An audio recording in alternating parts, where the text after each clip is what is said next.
Olá, querida amiga, querido amigo que nos acompanha em nosso canal. É muito bom ter sua companhia aqui mais uma vez para continuarmos estudando a Palavra de Deus.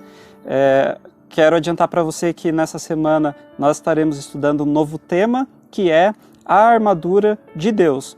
Hoje nós faremos um tema introdutório sobre esse assunto, mas antes de tudo eu quero agradecer a você que tem compartilhado esses vídeos. Se você ainda não é inscrito em nosso canal, se inscreva, compartilhe os vídeos também, porque eu sei que com essa parceria nós podemos alcançar muito mais pessoas, que seja para a glória de Deus. O texto para reflexão, então, é Efésios capítulo 6, do verso 10 ao 13. Então hoje teremos um tema introdutório a esse assunto. Os versos dizem o seguinte: quanto ao mais, sede fortalecidos no Senhor e na força do seu poder, revesti-vos de toda a armadura de Deus, para poderdes ficar firmes contra as ciladas do diabo, porque a nossa luta não é contra carne ou sangue, e sim contra os principados e potestades, contra os dominadores deste mundo tenebroso, contra as forças espirituais do mal nas regiões celestes. Então Paulo apresenta um campo de batalha. Quem está inserido nesse campo? Os filhos de Deus. E quem são os inimigos dos filhos de Deus? Não é carne ou sangue, ou seja, não são pessoas, seres humanos, mas sim forças espirituais. Satanás e os seus anjos caídos ou seus demônios, eles batalham para nos levar à perdição junto com eles. Eles têm um bolo podre que eles vão comer, mas eles não querem comer esse bolo sozinho, eles querem levar pessoas junto com eles. E nós estamos inseridos dentro desse campo de batalha. Quem sabe, querido, nesse momento, se os nossos olhos pudessem ser abertos, nós veríamos anjos de Deus batalhando contra anjos dos inimigos. Então, o nosso inimigo não são seres humanos, apesar de que o ser humano, em algum momento, ele possa ser usado pelo inimigo para fazer algum mal para nós, mas o nosso inimigo são o Satanás e os seus anjos.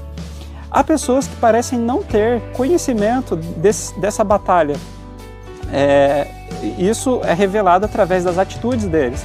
Há pessoas, por exemplo, que apesar de as profecias de Daniel, de Apocalipse, de Mateus 24 estarem se cumprindo, talvez eles até conhecem, eles sabem que os sinais da volta de Jesus estão se cumprindo, mas eles vivem tranquilos.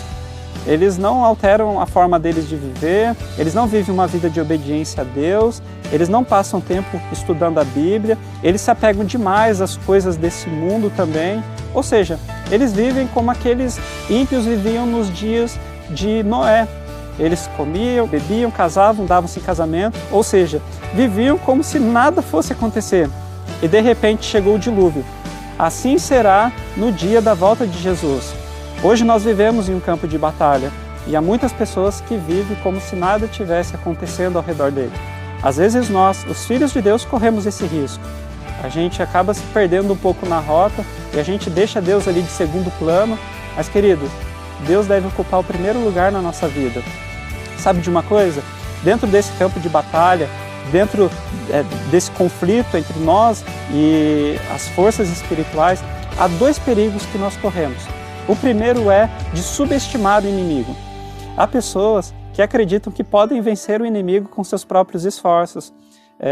Quem sabe se você fosse fazer uma pesquisa de campo e entrevistar pessoas que são líderes da igreja, pessoas assim a quem você admirava e que caiu em algum pecado, em adultério ou em algum outro pecado.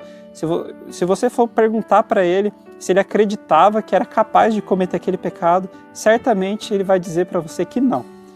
Isso porque as pessoas elas acreditam que podem resistir à tentação. Eles pensam, eu posso vencer o inimigo, mas é nesse momento, quando a gente baixa a guarda, que nós estamos mais sujeitos à queda.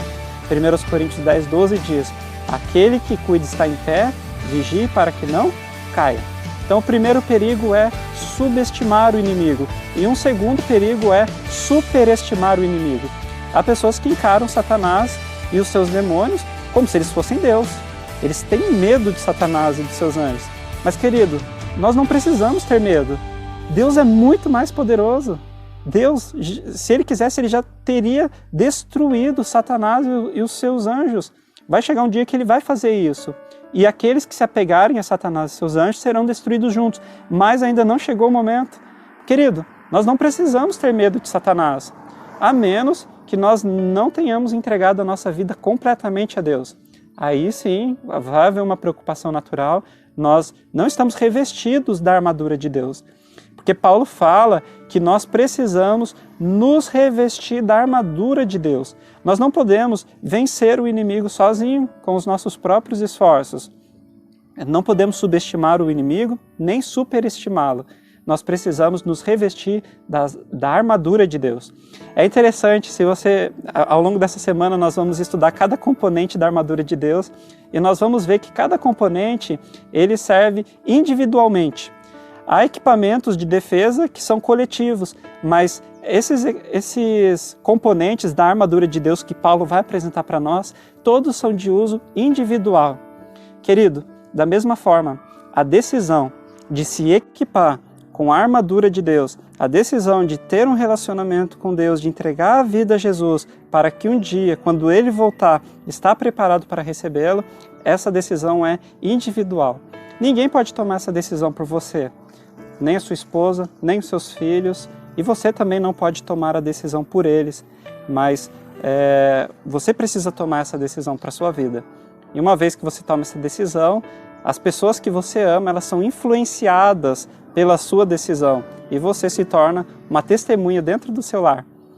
Querido, é seu desejo hoje se revestir de toda a armadura de Deus para vencer a batalha contra o inimigo de Deus? Se esse é seu desejo, eu quero orar com você mais uma vez.